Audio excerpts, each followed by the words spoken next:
আমি ধৰ্মঘট কাৰ্যসূচী পালন কৰিবলৈ বাধ্য হৈছোঁ। কিয় বাধ্য হৈছোঁ? আজি 6 চনৰ পৰা আমি NHMত কাম কৰি আছোঁ, কিন্তু চৰকাৰে আমাক আজিলৈকে কোনো সুবিধা প্ৰদান কৰা নাই। আমাক ৰেগুলাৰ কৰিম বুলি কৈ আজিলৈকে ৰেগুলাৰ কৰা নাই। আমি বিচাৰিছোঁ আমাক ৰেগুলাৰ কৰক। আমাৰ বহুতৰ অলৰেডি এতিয়া বয়স পাৰ হৈ গৈছে, সেইখিনি কিয় মানে বয়স পাৰ কৰিবলগীয়া হ'ল? তেওঁলোকে কিয় আমাক ৰেগুলাৰ নকৰিলে? তেওঁলোকে আজিলৈকে ৰেগুলাৰ কৰ্মচাৰীৰ লগত চাকৰি কৰি সম দৰমহাত সম পে স্কেল নাপায়। তেওঁলোকে জীৱনৰ অন্তিম দিনলৈকে এতিয়া পাৰ কৰিব লগা হ'ল। আজি আমি একেখন চকীতে একেলগে বহি আমাৰ লগৰগৰাকীয়ে তেওঁলোকৰ 3 ভাগৰ 1 অংশ দৰমহা পাই আমাৰ জীৱনৰ নিৰাপত্তা নাইকিয়া কৰিছে।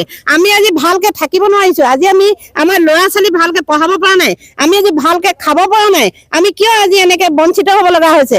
বাৰম্বাৰ আমি হেমন্ত বিশ্ব শৰ্মা ছাৰক, তেতিয়া আৰু স্বাস্থ্যমন্ত্ৰী আছিলে, এতিয়া তেখেত মুখ্যমন্ত্ৰী, তেখেতক আমি ইমান বাৰম্বাৰ ৰিকুৱেষ্ট কৰাৰ পাছতো তেখেতে আজিলৈকে আমাক আমাৰ প্ৰাপ্যখিনি নিদিলে।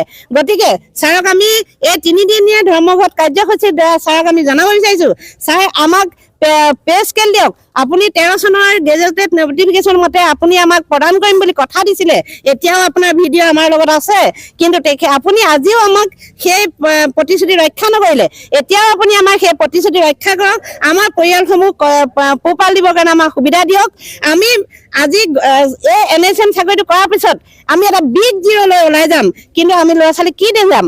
আমি আজি যদি মৰোঁ আমি একো নেপাওঁ।